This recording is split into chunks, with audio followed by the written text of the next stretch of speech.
அனைவருக்கும் வணக்கம். சத்யவ பில்டர்ஸ்லேருந்து இன்ஜினியர் பாலமுருகன் பேசுகிறேன். இன்றைக்கி நம்ம இந்த வீடியோவில் என்ன பார்க்க போகிறோம் அப்படின்னா, கட்டிடங்களுடைய வயது எவ்வளோ அப்படிங்கிறத பார்க்க போகிறோம். ஜென்ம லக்கணத்திலிருந்து 4 அல்லது 10வது ஸ்தானத்தில் சந்திரன் இருக்க, குருவும் செவ்வாயும் சனியும் ஆகிய 3 கிரகங்களும் 11வது வீட்டில் இருக்க, அப்போ நம்ம மனை முகூர்த்தம் செஞ்சோம் அப்படின்னா அங்கே கட்டப்படும் கட்டிடமானது 100 ஆண்டுகள் வரை அழிஞ்சு போகாமல் நல்லாவே இருக்கும். இல்லை அப்படின்னா லக்கணத்தில் குருவும் சுக்கிரனும் இருக்க, 5ஆம் வீடு அல்லது 6ஆம் வீட்டில் வந்து சூரியன் இருக்க, 6இல் செவ்வாய் இருந்து மனை முகூர்த்தம் பண்ணணும் அப்படின்னா அந்த வீட்டில் வாழ்கிறவங்க 100 வருஷம் வரைக்கும் தீர்க்க ஆயுளோட வாழ்வாங்க.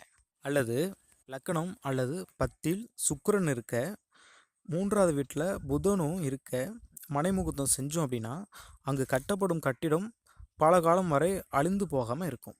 பூராடம், திருவோணம், ரோகிணி, உத்திராடம், உத்திரட்டாதி, ஆயிலியம், மிருகசீரிஷம் ஆகிய குரு இருக்க வியாழன் மனை முகூர்த்தம் செய்தால் குடும்பத்தில் மகிழ்ச்சி நிலவும்.